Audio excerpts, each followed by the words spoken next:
Hello and welcome to what is the fourth episode of L15weekly, where we're giving you the latest news, views and opinions from the football world. On this week's episode, we're going to be reviewing the transfers from the January transfer window. We're going to give you all of your heroes of the week, and we're also going to have an EFL update in depth at the end of this episode. So the first segment on this week's show is the transfer window January ranked. So we're going to do a top 10 of the completed transfers.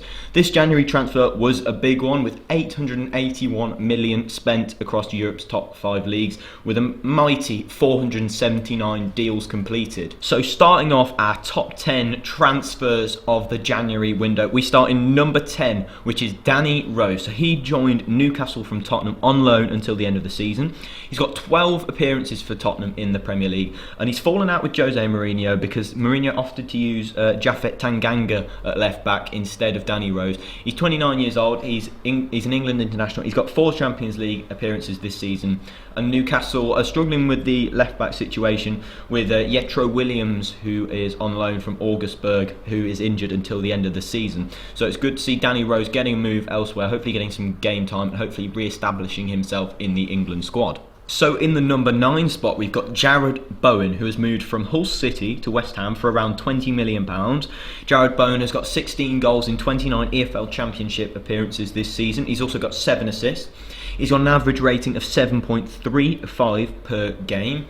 He's got good finishing ability. He likes to directly run at defenders. He likes to cross the ball into the box, and he's an excellent finisher when he cuts inside and runs straight towards the goal. So it's very good seeing Jarrod Bowen getting that move to West Ham. Obviously, it was a very late deal on deadline day, happening long into the night after they couldn't quite agree personal terms on a contract. But Jarrod Bowen, he is ranked number 9 in my transfers of the window. Next up on my January transfers of the window, we have number 8, which is Lucas Tozart, who has joined Hertha Berlin from Olympique Lyon for €25 million.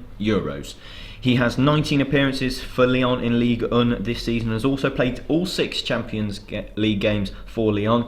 He's racked up 2 goals and 3 assists in all competition. He has been loaned back to Lyon until the end of the season, but as of the end of the season, he will be a Hertha Berlin player and will be playing for them regularly in the Bundesliga. He's a good ball-winning midfielder. He's a very functional player, likes to keep the ball moving, so he's winning the ball and he's passing it off very efficiently. That is a very good signing for Hertha Berlin when he comes back from his loan from Lyon. Number 7 on my January transfers of the window is German international Emre Can, who was moved from Juventus to Borussia Dortmund on an initial loan until the end of the season, with a future €25 million fee if certain parameters are met. He's only got 8 appearances for the old lady this season and has been left out of their Champions League squad. Again, he's another functional midfielder who likes to get into tackles and is great at keeping the ball moving. So that'll be a very good addition for Borussia Dortmund to line up alongside Axel Witsel. Number 6 on my January transfers of the window is Steven Bergwijn, who was moved from PSV to Tottenham Hotspur. He's 22 years old and he's joined on a £35 million deal. He scored on his Tottenham debut actually against Manchester City. He's got 16 Eredivisie appearances this season with 5 goals and 10 assists. He's a Dutch player who likes to run at defenders and he's a very good threat on the counter, so hopefully he's going to be a good addition for Jose Mourinho's Tottenham Hotspur. In our 5th spot, we have Dani Olmo, who has transferred from Dynamo Zagreb to RB Leipzig for roughly €20 million. He has 3 goals in 9 games in the Croatian League this season, and the Spaniard is a creative player, but he's scored 1 goal in his only Spain cap. So perhaps a bit of a one for the future for RB Leipzig at only 21 years old, but he's getting Spain caps by now, so that is pretty good for the 21-year-old. In 4th spot, we have Dejan Kulusevski, who has joined Juventus from Atalanta. So he's been on loan at Parma throughout the season and he's scored 4 goals in 17 games and is known as one of Europe's biggest prospects. He is Swedish and he has cost the old lady a total of €35 million, and he's been loaned back to Parma for the rest of the season. But when he goes back to Juventus, you can hopefully see him getting a few appearances in there, hoping to develop as a player. He's only 19, so another possible one for the future for Juventus. Next up, and we're moving into the top 3 of our January transfer window, we have number 3, which is Christian Eriksen, who was signed from Tottenham Hotspur, and he signed for Inter Milan for roughly 20 million euros. So the Danish international is coming to the end of his contract at Tottenham Hotspur, which ends in the summer, and Inter Milan have offered him a way out of that contract to save him going for free in the summer. So he's got 20 appearances for Tottenham Hotspur in all competitions this season. He scored 2 goals and got 2 assists. Obviously, he's a very good price for that sort of calibre of player. Only 27 years old, so coming to the tail end of his prime. He's great with long shots, great with through balls, and he's obviously excellent from set pieces. So a very, very good technical player to add to Inter Milan's raid of Premier League clubs, obviously, with players such as Ashley Young going to Inter Milan as well. Now moving on to second place, nearly at the end of our rankings now, it is Bruno Fernandes, and this is narrowly missing out on top spot. He has 14 goals and 10 assists for Sporting Lisbon in 33 appearances. He cost Manchester United £65 million. He's 25 years old. He's very good with his key passes. He likes to be on the ball all the time, liking to play short passes. He likes to drive the team forward as well. He's made 1 appearance for Manchester United so far, and he played against Wolves in the Premier League the other day. And he had a pretty decent game, completing the most passes, more than the average passes, which was Rodri for this season. So an incredible start to his Manchester United career for Bruno Fernandes. Hopefully looking forward to seeing what comes of him. So the grand reveal of first place is Erling Braut Haaland. So he has moved from RB Salzburg to Borussia Dortmund for a total of 20 million euros. Lots of top clubs sniffing around him, such as Manchester United, Liverpool also sniffing around him, Juventus as well. He scored 16 goals in 13 appearances for Salzburg in the Austrian Bundesliga, but he has had an absolutely incredible start to life in the German Bundesliga. He has played 3 games in the Bundesliga, scoring 7 goals in 136 minutes, has the 19-year-old. The Norwegian is an excellent finisher of the ball, and it is incredible to think he is only 19 years old, already scoring 7 goals in 3 Bundesliga games. And that is why Erling Braut Haaland, with a 20 million euro signing from RB Salzburg to Borussia Dortmund, deserves a place at the top of our January transfer window rankings. So that completes the January transfer window rankings. Let me know down in the comments section if you disagree or agree with the rankings, whether I've missed anybody out. So next up, we've got our original weekly segment here on L15 Weekly. It is Heroes of the Week time, where obviously you choose your 5 heroes of the week, you send them in, people who have excelled themselves in the weekend's fixtures, and we see if they are worthy of being a hero of the week. So only the top tier players get into Heroes of the Week. So make sure to leave your suggestions down in the comments below, or go onto Twitter at L15weekly or Instagram at L15weekly, and make sure you go and comment your suggestions in there. So first up, we have an Everton player. He's Colombian. He goes by the name of Yerry Mina. So he scored twice in Everton's 3-2 win against Watford, where they came down from 2-0 down. Yerry Mina scored twice in 4 minutes in added time of half-time to make sure that they were equal by half-time. Everton did go on to win with a Theo Walcott goal, sealing the deal for Everton. He's played 23 games this season, and he's a very, very big indirect set-piece threat. Obviously scored against England in the 2018 World Cup, but this is his first goal for Everton this season.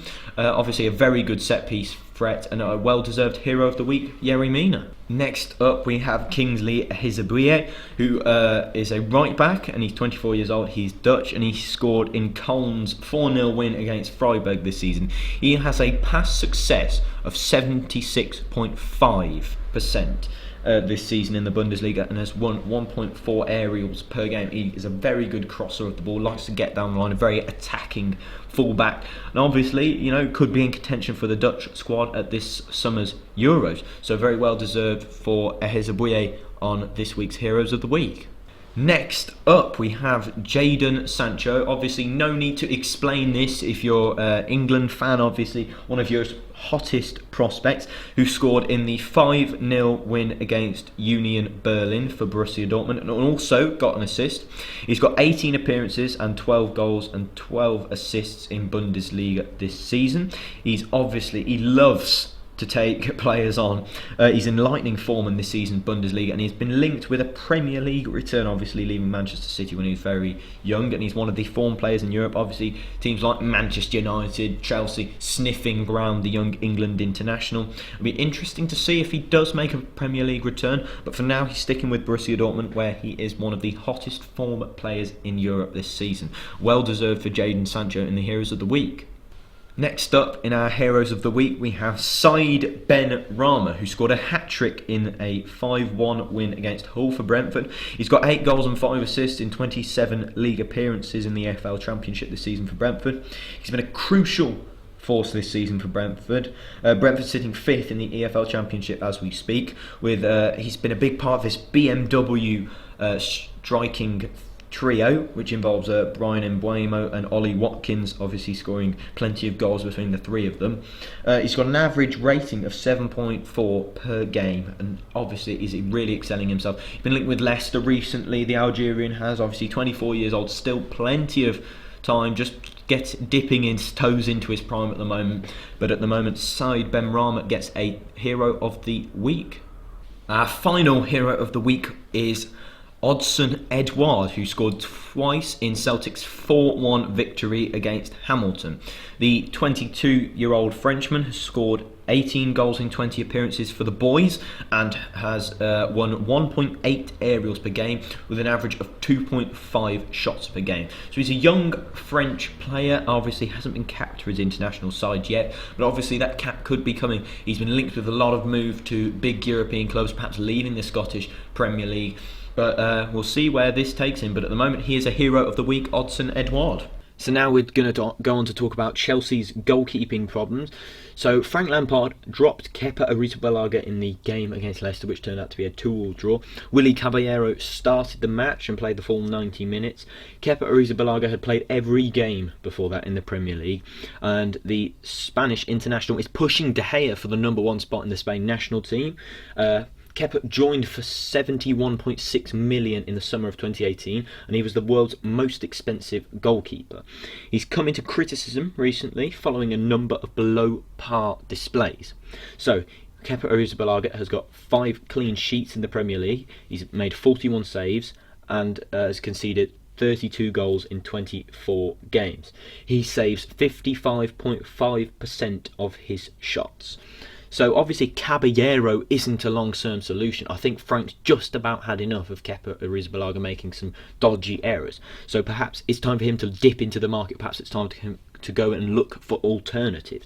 So I've come up with 3 alternatives here, which I think may suit Chelsea's style of play. Maybe might do a job in goal for Frank Lampard's Chelsea. So the first suggestion, if you like, I'm going to put forward is Mike Maignan, who is the Lille goalkeeper. He's French, he's 24 years old. He is a Paris Saint-Germain Academy product. He has made over 100 appearances for Lille since joining the club back in 2015. He'll be worth about 30 to 40 million, I'd say, in today's market, but I think would be a reasonable signing considering Lille's recent form. It's a surprise nobody's gone and snapped him up. So up next on sort of this goalkeeping shopping list that I've created for Chelsea is Andre Onana, who plays for Ajax in the Eredivisie. He's a Cameroonian international. He's 23 years old. He's played 20 games in the Eredivisie this season and has only conceded 17 goals. He's got 7 clean sheets. He signed for Ajax for £135,000 from Barcelona. Now, he has a net worth of around 40 million nowadays. So perhaps it might be worth Chelsea going for him. Obviously, they were in Ajax's group, so Frank Lampard has had plenty of opportunities in those 2 group games to see how Andre Onana performs. Maybe, he's one of the left standing Ajax players from that mazy Champions League semi-final run, so perhaps it might be time for Andre Onana to move somewhere. Maybe Chelsea is the destination for him. Up next we have Dean Henderson. He's currently of Man United on loan at Sheffield. He's English, he's 22 years old. He's played 23 Premier League games this season, has conceded 20 Premier League goals. He has 8 clean sheets, which is the Premier League's best record. I think he's joint with a couple of others there. But he's on loan at Sheffield United. He is Man United's player. He's got a net worth of 13 million. But I don't think he'd go for 13 million. He'd probably go for around 30 million. But obviously, Frank Lampard being English, could he have this sort of connection with Dean Henderson and sort of convince him to come and play for Chelsea? Or will Sheffield perhaps make this deal permanent, when his loan ends at the end of the season? But obviously, Frank Lampard, he needs a goalkeeper at the moment. He's seemed to have fallen out with Kepa. That's the end of my shopping list. I've come up with 3 goalkeepers that could perhaps suit Frank Lampard and Chelsea's style of play. Obviously, they're all relatively young, the oldest being Mike Maignan at 24 years old, 23 years old Onana, and 22 for Dean Henderson. So perhaps Frank Lampard could find somebody out of those 3 to sign for Chelsea. Obviously, he's created quite a young squad, bringing in players from youth products from Chelsea, such as Fikayo Tomori, Callum Hudson-Odoi, and obviously Tammy Abraham being the big one there. Was the Premier League top scorer at one point. But lots of academy products coming through at Chelsea, and it's brilliant to see. So perhaps he may opt for a younger English look, which would be Dean Henderson. But if not, there are 2 other relatively young products there, 2 of them with Champions League experience there, with Mike Maignan and Andre Onana. So there are 3 pretty young goalkeepers there that Frank Lampard could perhaps look at in the summer. Obviously, he's going to have to stick out till the end of the season with rotating between Willy Caballero and maybe even Kepa if he lets him back into the side. So the next issue we're going to move on to talking about here on L15 Weekly is the issue that is Pep Guardiola at Manchester City. So Manchester City are 22 points behind Liverpool in the Premier League. The league leaders are streaming ahead of Manchester City this season. Pep is on his worst run of defeats in his glittering career after 6 defeats this Premier League season. So obviously a recent one coming against Tottenham, 2-0 defeat with goals from Bergwijn and Heung-min Son. So that's not very good for Pep Guardiola. The City boss promised that his side that it would be even better after last season's treble-winning season. Problems are beginning to mount, and City's players are becoming disgruntled at the squad rotation Pep Guardiola is doing. And there are whisperings saying he may leave at the end of the season. So just what is going wrong for Manchester City? So the obvious place to start in City's defect this season is their defence. So Man City have got more goals than anybody else in the Premier League this season. Even league leaders Liverpool, they've got more goals than them. Things are going wrong at the back, obviously. The gamble on not replacing Company backfired, thinking that Laporte would be enough to carry them through the season. But Laporte, he suffered a knee ligament injury damage against Brighton in August, which means he underwent surgery and didn't return until January the 21st against Sheffield United. He hasn't played in the 3 games since, but he could feature against West Ham United next week. Obviously, John Stones really out of form at the moment. He usually plays Fernandinho and Otamendi together, but that can have its own issues in itself. It can have a real knock-on effect on the team. So Fernandinho is a naturally central defensive midfielder, which means there's less protection in front of this back 4 of Man City. So usually they play Gundogan in front of the back 4 and then play perhaps, De Bruyne and maybe Bernardo Silva or David Silva, maybe Rodri in front. But, Gundogan does not offer the defensive qualities that Fernandinho does. Obviously, Fernandinho has been doing a smashing job at centre-back, considering he is not a centre-back. But Otamendi, really letting the team down with a lot of rash challenges, a lot of rush defending. Perhaps Laporte's injury will really spur them on. I don't think they can take over this 22-point deficit that Liverpool hold over them. But, maybe he could bring a bit of inspirational form back to the team. So the next Manchester City problem that we're going to talk about is the signing showing a lack of influence. So a list of signings here: Fernandinho, Sterling, De Bruyne, Ederson, Laporte, Sane, and they're all massive hits among Manchester City supporters, and obviously massive hits in the Premier League. But recent signings have failed to impress, except from Bernardo Silva, obviously, he's a bit of an exception here. But firstly, Benjamin Mendy, who was bought for £52 million. He's been absolutely plagued with injury, the Frenchman has, and has failed to really nail down that left-back spot. Next one, João Cancelo, who cost them a pretty penny, really, with €30 million paid for him. He's been struggling in England after moving from Juventus. Next one, Mahrez, who's been relatively inconsistent, but considering the £16 million they paid for the Algerian Premier League winner from Leicester. Next one, record signing Rodri, who's been 62.8 million. He's been all right, he's done his job. Short passes back and across, keeping the ball moving, but he's not been revolutionary. The Spaniard hasn't. He hasn't really offered them the sort of defensive support they would have wanted, considering Fernandinho's had to take a step back into centre back. So a lot of money wasted there. Perhaps that money could have been better spent on perhaps some more youthful figures, perhaps some more Premier League experience out of those four. Would you say Mahrez, the only one with real Premier League experience, could have got some more Premier League experience instead of splashing out on players that don't really know the league very well? João Cancelo may be allowed to leave, and he may be going back to his former club Valencia. So a lot of signings showing a lack of influence there for Man City. The next issue at Manchester City is the captaincy issues. Obviously, Kompany left the vacant captain position at Manchester City. Pep Guardiola left it down to the players to vote for who they think should be the captain, and they voted to give it to David Silva in his final season as a Manchester City player. Obviously, linked with Inter Miami. It's more of a sentimental move for me, really, than one to give them a real strong leader who's going to hopefully pull through and drag them through the tough times. Silva, obviously, he doesn't speak very much English, according to reports. He always speaks to the Manchester City media in Spanish. And the 34-year-old doesn't even have an immovable spot in City's 11. So you'd think of him more of a club captain, one that doesn't really play very much. But, he's been sort of overtaken as a 34-year-old in the Manchester City midfield, with people like Bernardo Silva, Kevin De Bruyne and Rodri taking his place in that heart of midfield. So you wonder if they've sort of lost a big leader in Kompany there, but they haven't really brought in anybody to replace him. And finally, the uncertainty about Pep Guardiola's future. Pep Guardiola's never spent more than 4 years at a club. He joined Manchester City in 2016. He lasted 3 years in his former job at Bayern. He pledges to honour his contract, which runs until 2021.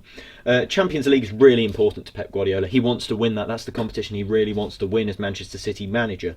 If they beat Real Madrid in the last 16, they could perhaps go on to be UEFA Champions League champion, but obviously they'll have to, get through the task of playing Liverpool at some point in the competition if Liverpool go on a similar run, and that'll be difficult considering the hiding they've been given in the league this season.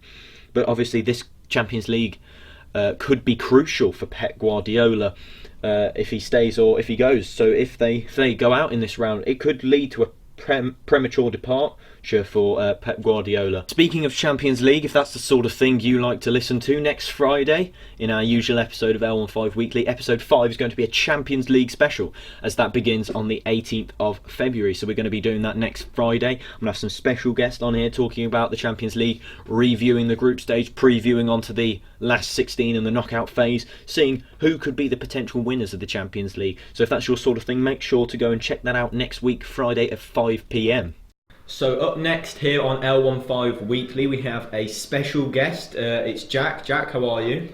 Hi Lou, I'm good. How are you? I'm good. So Jack's going to come on and he's going to do a bit of an EFL special with us today. He's going to talk about the season so far and what's going to come for the rest of this season. So starting with the EFL Championship, it's well over the halfway stage. Who can you see making the big step up into the Premier League? I think this is a big question for all teams, as you can imagine anyway. Any team wants to be in that Premier League, the top flight football. The teams on this playoff, and two teams that always get the automatic promotion. West Brom and Leeds at the moment, they sit comfortably at the top two spots. Obviously they've been in great form all season, slightly dropped form recently, but they maintain those top two spots. You have also got to look into the playoff position. That's the biggest question, I think, really. You've got Brentford, you've got Fulham. I think they are the two teams that will be making it through to the final. They're both strong teams with a great form at the moment. Fulham, who could potentially overtake Leeds or West Brom at the moment in the top two spots. I believe the final will be Brentford-Fulham, and I think Fulham have the depth and the experience to gain a second promotion in 3 seasons. They're a great squad, and I really do think they can make their Premier League return very soon. And which Championship teams have been the most underwhelming this season? I think there's a couple of them, and it's quite a surprising thing for the Championship. You're still at high quality football, and the teams really should be performing all the way throughout. Hull City, Cardiff, Derby County and Huddersfield, I can explain them all separately. Hull City, they've lost Jared Bowen recently, which was a big loss for them. Obviously, the assists and the goals that he's been providing Hull this season have really put them into the position they are. That move to West Ham helps him, but it really doesn't help their team. Cardiff, they recently relegated, and as a team of that standard, you'd expect to be able to push up quite quickly. They haven't managed the pressure, and they're sitting middle table in the Championship, and it's not really where they want to be. Derby County are another team. They're potentially getting points docked, which could leave them 5 points bottom of the table. They haven't performed to standard. Frank Lampard left them in the summer, and you can see the issues it's caused them. They're not bringing out the results, and the consistency really is key, and for them it's just not there this season. And finally, Huddersfield, another team that recently got relegated. They should be looking to push for another promotion or at least playoff position, and they don't look to be challenging it at all. Another middle side in that Championship table that really haven't been pushing for the results they want all season. Been poor seasons for all of these sides so far. Obviously, Hull City, they've lost Grosicki as well to my team West Brom. Cardiff, they've lost Bobby Reid to wherever he's gone. And Derby, they just brought in Wayne Rooney thinking he's going to transform their season, but then they could be in the relegation zone once this point docking comes in. I just don't think Rooney has the experience like Frank Lampard. I know they're two very similar players and haven't got really a managerial experience underneath them, but Frank Lampard really had an effect on Derby that Rooney doesn't, and Rooney can't. And you can see at the moment there's a lot of pressure under that Derby side, where they're close to the drop without a point deduction. So that point deduction could really cost their season. And Huddersfield, they're managed by the Cowley brothers now. You think what a great job they've done at Lincoln, and now he's come to Huddersfield and he just hasn't had that sort of manager boost that you'd expect when he joins a new club. I really do think it's a struggle when you're joining a side that's a lot more experienced. They've just come from a drop, so the confidence isn't very high. They really want to be pushing for promotion, and with the Cowley brothers coming in, they just haven't done that job, and it's left them as a middle table team in the Championship. It's really not the performance they should be looking for. And which players have stood out this season in the Championship? There's a couple of players. Championship football, as I've already said, it's quite high quality, and there's players in there that have been playing in the Premier League in previous seasons. Mitrovic and Ollie Watkins are currently the joint top goal scorers with 19 goals each for their side. Mitrovic, you can show, and he can show, what a performance he's been putting in with Fulham, sat third place, points wise behind Leeds and West Brom, not far at all. And Ollie Watkins for Brentford, he's also done a great job, 19 goals and putting his side 6th in the Championship, I believe, in playoff position. Both very good players that have helped their team maintain a good, strong form all season. Mitrovic is a potential Premier League striker and is holding up a strong Fulham side in the attacking half of the field, which really is influential on a side that want to be pushing for a Premier League return.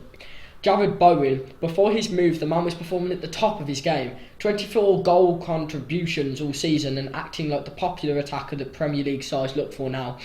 He will be missed in the Championship as a player, but really stood out from the crowd, really showed that he wasn't a Championship player.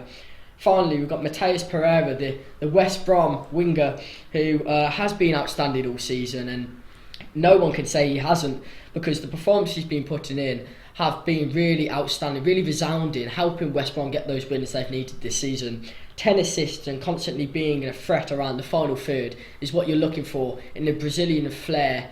I really do think he shows the flair and the style of football that West Brom need, the strong style of football West Brom need for next season and this season currently.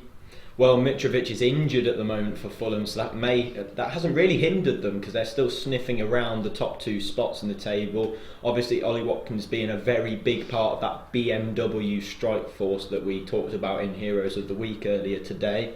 Obviously, Jared Bowen has gone to West Ham. He's going to be a big miss for Hull City, and as shown by their 5-1 thrashing against Brentford on the weekend. And Mateus Pereira, as a West Brom fan, he's a joy to watch for us. It'll be glad to have him back after he elbow dropped Joe Allen and got a 3-game ban for us. A bit of a controversial move for the Brazilian. Yes, hopefully he'll be back this Sunday against Millwall. And moving down a division to League One, who do you think is going to go up this season and make the step up to the Championship? Well, currently League One is holding as much as a fight as the Championship this season. Second place Wycombe Wanderers are 3 points clear of 6th place Portsmouth, and that's a big fight because 2nd to 6th place is only 3 places. You've got that second spot that could easily be took over by any of those teams in the playoff positions at the moment. They are 2 points into the playoff positions currently, and this is Portsmouth. Rotherham hold the best form in the league, currently sitting in first place, as you can imagine from the former Championship side. 6 points clear of the playoff positions. Rotherham have won 6 out of their last 7 games and are currently looking to hold their form. The fight for the second automatic promotion is still up for grabs, with 5 points between 3rd place Peterborough to 9th place Doncaster. So you've got the 6 places there and only 5 points really splitting them. Form at this current stage can really judge the final standings of the league table, and I believe Peterborough will slip in front of Wycombe and take that promotion spot, that automatic promotion spot, and will win in the cards for the spot that they really want to be looking for this season. You have also got 6th place Portsmouth, the Portsmouth side that have only won in their last 4 games. Currently sat in 6th place, as I've already mentioned. I believe they'll manage to push through into that playoff win, and it's a hard table to predict this. There are a lot of good teams. Portsmouth, who I've said won their last 4, Wycombe, Peterborough, Doncaster in 9th, but still pushing for a promotion place. It's a hard table to predict, but my teams going through are Rotherham, Peterborough and Portsmouth. Well, obviously, it seems that the League One is just as competitive as the Championship. Obviously, lots of teams sniffing around the playoff places for the Championship and League One at the moment. And which teams in League One would you say have been the most underwhelming this season? I think there have been a lot of positive sides in the League One so far. I don't think there are many teams that have really underperformed or have been underwhelming for me. I think there's one side that will always be classed as underwhelming as long as they stay in this division, and that is Sunderland, the former Premier League side. The team that you wouldn't expect to be sitting in the position they currently are. Even though they're just outside the playoff positions, they should be looking for an automatic promotion back to the Championship and looking to go even further than that and go to the Premier League. They're a strong side, and we've known this from their performances a couple of years ago, and it seems like they've lost the players, they've lost the experience and are really struggling in the Championship. The form is very inconsistent, and the side they seem to be playing hasn't got the strength and experience Sunderland should be looking for to make the top 2. I think their season could be a lot better than it is currently, and this is why it's underwhelming for me. Well, there's a lot of players for Sunderland who do you think could definitely play in the Championship as well, not just League One, but they just can't seem to string a run of games together, Sunderland. A lot of fans complain about the amount of money spent and the standard of performances that are coming out after that money's been spent. And which League One players have stood out for you, Jack? Currently, I think Ivan Toney has been a standout performance for the League One side Peterborough United, who I've tipped for promotion this season. The Englishman has participated in 23 goals all season and has been really outstanding. That is 23 goal contributions in 29 games for the 23-year-old. The Peterborough star has had 53% shot accuracy and 59% pass accuracy, and this has been shown to convert all season due to his incredible stats. He really has been a player to watch. Another Peterborough star has snuck his way into the players of the league, and this is Mohamed Aissa. The starlet has a 63% shot accuracy, maybe not the best, but a fantastic 83% pass accuracy. A player that's shown that he can pass the ball and he'll pick out players with a fine line, making him one of the players that have been helping to push this Peterborough side into the position they are this season. A side that I think will get the promotion that they deserve and want. They've lost Marcus Maddison, who has gone to Hull City, and he contributed a goal every 2 games, 0.33 assists every 90 minutes. So, a real crucial figure being lost there for Peterborough. So it'll be interesting to see if they can keep this form going, and if Toney and Issa can really hold that. Yeah, I agree with you there. I agree. And moving down another division to League 2, who do you think is going to go up this season? I think there's a lot of teams in the League 2 as well as the League 1 and the Championship this season that have really put up a fight. The League 2 introduces 4 new teams heading up to League 1. Currently, it is as much as a fight as all the other EFL leagues. Swindon Town are currently sitting comfortably at the top of the table on 59 points, 4 points in front of second place side Crewe Alexander, who have competition from Plymouth, Exeter and Northampton, who are only 3 points behind the second place team. I believe one place is confirmed, and this is Swindon's promotion after a resounding season, outstanding performances throughout, a really excellent season for them, and that'll send them to League 1 with a lot of confidence after the great season they've had. Based on form, I do believe Crewe Alexander will hold their automatic promotion, even if it does mean a drop to third place, and I do also believe that Plymouth will gain an automatic promotion. With 3 teams promoted, there is still the playoffs that is well contested. Any team could currently fight for that place, even the likes of Oldham Athletic, after a strong form recently, who haven't lost in the last 6 games and have had a resounding 3-0 win against Bradford City at the Boundary Park. I do believe, however, that Northampton, under their strong season, will see off the rest of the competition with a playoff win, sending them to League 1, being the 4 sides sending themselves to League 1. I think it'll be a strong season and a strong push for these final places in all leagues this season. And which players have stood out for you in League 2 this season? I don't think there's many standout performances this season. I think every team have really been balanced in the way they've performed. One standout player is Ian Doyle. I think he needs to be mentioned. The Swindon Town player, to notify people that what a season this man actually has had. 26 goal contributions for top of the table Swindon, and he is one of the star players in this fantastic Swindon season. The 31-year-old Irishman has played 29 games with the 26 goal contributions this season. He is one name to be mentioned in the outstanding League 2 season. I think there's another player then that you've really got to mention. It's the Crewe Alexander man, Charlie Kirk, the 22-year-old, the Englishman. He's had 5 goals all season with 12 assists and a 77% pass accuracy. This man really has helped Crewe Alexander get into the position they have, with 17 goal contributions. Not as much as a figure as Ian Doyle has been this season, but as much as one for Crewe Alexander, as they've needed the performances all season, and it's really helped them gain the position they have in the table so far. Another notable mention from myself here is for Nicky Maynard of Mansfield Town. Now, Mansfield Town are 22nd in the league at the moment, really struggling to stay in the Football League. He's 33, Nicky Maynard. He's been around the block in the Championship, even played for West Ham at one point. But he has scored 14 goals in 28 games, which means he's got a goal every 2 games. He's been very good for them and helping to keep this goal difference when they've got a really leaky defence going on at the moment. I do think it's needed, because the side that are really struggling down the bottom half of that table need at least someone or something that can save their season at the moment, and then think about readjusting and rebuilding that team in the next season if they can maintain their spot in the EFL. And if obviously you've seen with Bury and you've seen with Bolton, you've seen them go into financial trouble. You can't be dropping out of the English Football League at this sort of financial state. People tend to go into debt once they've dropped down the leagues, and that can prove really costly for the clubs.